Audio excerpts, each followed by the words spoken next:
Hello student, study grow में आपका स्वागत है। आज हम लोग रसायन विज्ञान के महत्वपूर्ण क्वेश्चनों को जो है सॉल्व करेंगे।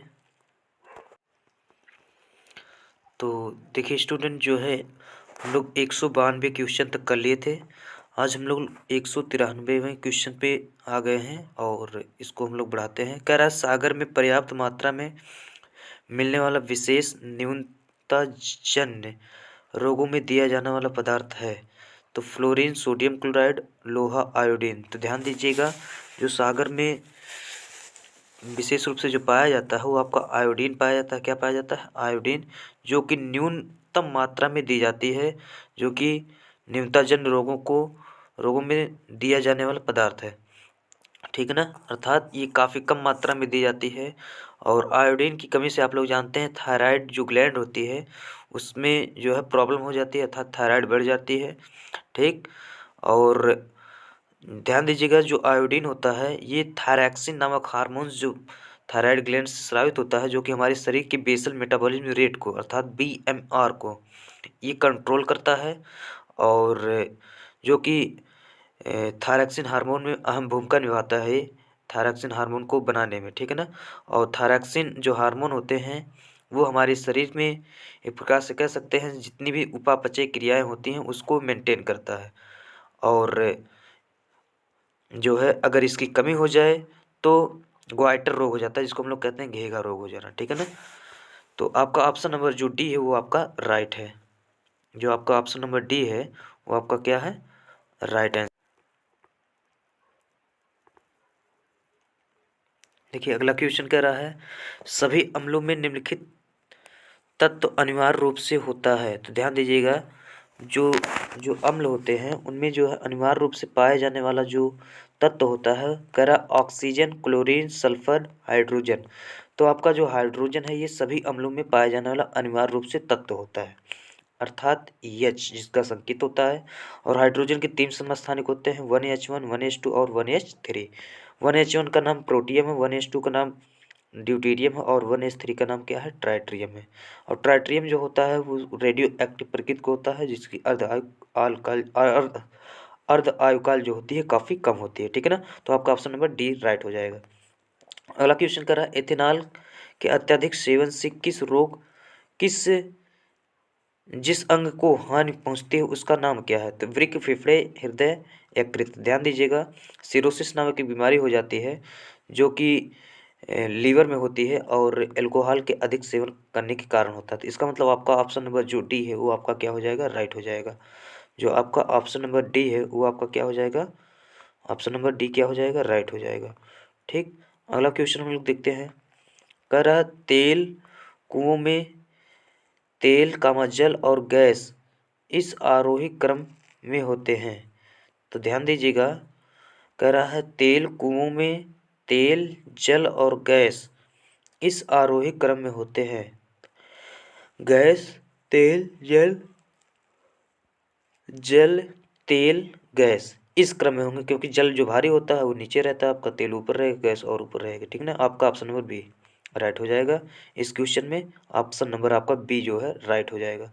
अगला क्वेश्चन कर रहा है 197वां, कह रहा है जिप्सम के इस्तेमाल की सलाह मुख्य रूप से मृदाओं के लिए दी जाती है जो होती है। ध्यान दीजिएगा, जो जिप्सम होता है वो क्षारकीय प्रकृति का होता है। जिप्सम का सूत्र होता है CaSO4 into half H2O, sorry ji, into 2H2O, जो कैल्शियम सल्फेट होता है ये आपका क्षारीय प्रकृति का साल्ट होता है।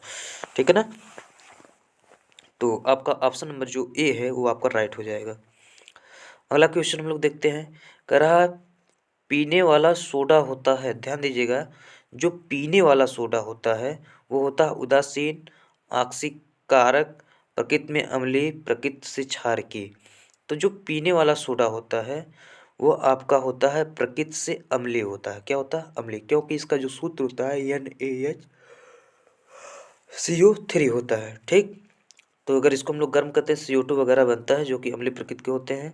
कार्बन डाइऑक्साइड जो होता है अम्लीय प्रकृति की गैस होती है। तो ध्यान दीजिए, आपका जो पीने वाला सोडा होता है वो आपका अम्लीय प्रकृति का होता है। आपका ऑप्शन नंबर जो सी है वो राइट हो जाएगा।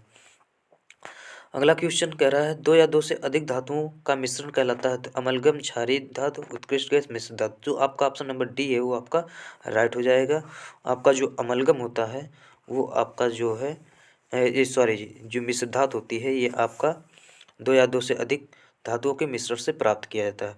अमलगम जो होता है जिसको हम लोग कहते हैं पारद धातु मिश्रण, इसमें जो है आप कोई भी धातु लाइए, सोडियम हो गया, ठीक है ना, जिंक हो गया, इसको आप पारे के साथ मिला दीजिए तो अमलगम तैयार हो जाता है। ठीक, तो आपका जो है ऑप्शन नंबर इसमें लेकिन जो है 2 या 2 से अधिक धातुओं का मिश्रण कहलाता है, मिश्र धातु कहलाता है। आपका ऑप्शन नंबर जो डी है वो आपका राइट हो जाएगा। ठीक, हाँ तो देखिए दोस्तों हम लोग फिर आ गए और थोड़ा प्रॉब्लम हो गई थी। आगे देखिए, कह रहा है संक्रमण तथा अपक्षय को रोकने वाली औषधि कहलाती है पूर्व प्रतिरोधी, मलेरिया रोधी औषधि, रोगाणुनाशी, पीड़ाहारी। तो ध्यान दीजिए जो इन्फेक्शन होते हैं और अपक्षय जो होते हैं को रोकने के लिए, ठीक है ना, तो जो औषध प्रयोग की जाती है वो आपका एंटीसेप्टिक होता है। एंटीसेप्टिक जो होता है वो संक्रमण और अपक्षय यदि हमारे शरीर में हो रहा है तो उसको रोक देता है और जो है रोगाणुओं को बढ़ने नहीं देता है।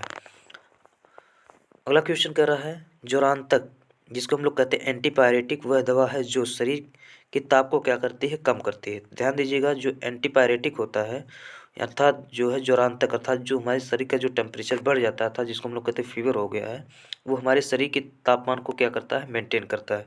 तो आपका ऑप्शन नंबर ए जो है आपका राइट हो जाएगा। अगला क्वेश्चन है, कह रहा है मिश्रणों से यौगिकों को उनके विशिष्ट रूप से अलग करने का प्रक्रम कहलाता है।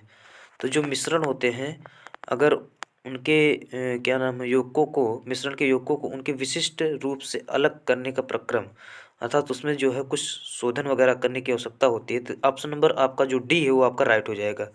पहला था वियोजन, दूसरा फिल्टर, तीसरा विशेष शोधन आपका राइट हो जाएगा।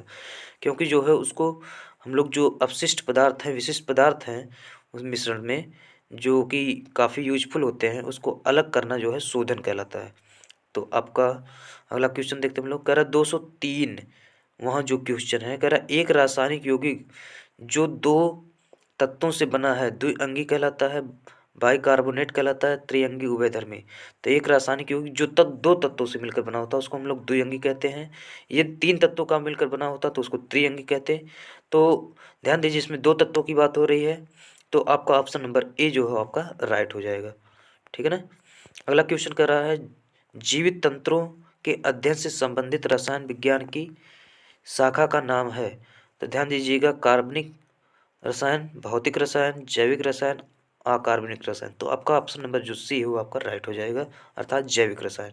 ठीक, तो उम्मीद करते हैं ये वीडियो आपको समझ में आया होगा और यदि आप नए हैं तो चैनल को प्लीज़ सब्सक्राइब कर लें और बेल आइकन को प्रेस कर लें और सभी लोग जो है नोटिफिकेशन को ऑल पे करें ताकि यहाँ से जो वीडियो अपलोड की जाती है ताकि आपके पास सबसे पहले पहुँचे। ठीक है ना। वीडियो देखने के लिए धन्यवाद। फिर मिलते हैं दोस्तों ऐसे वीडियो के साथ, तब तक के लिए जय हिंद दोस्तों।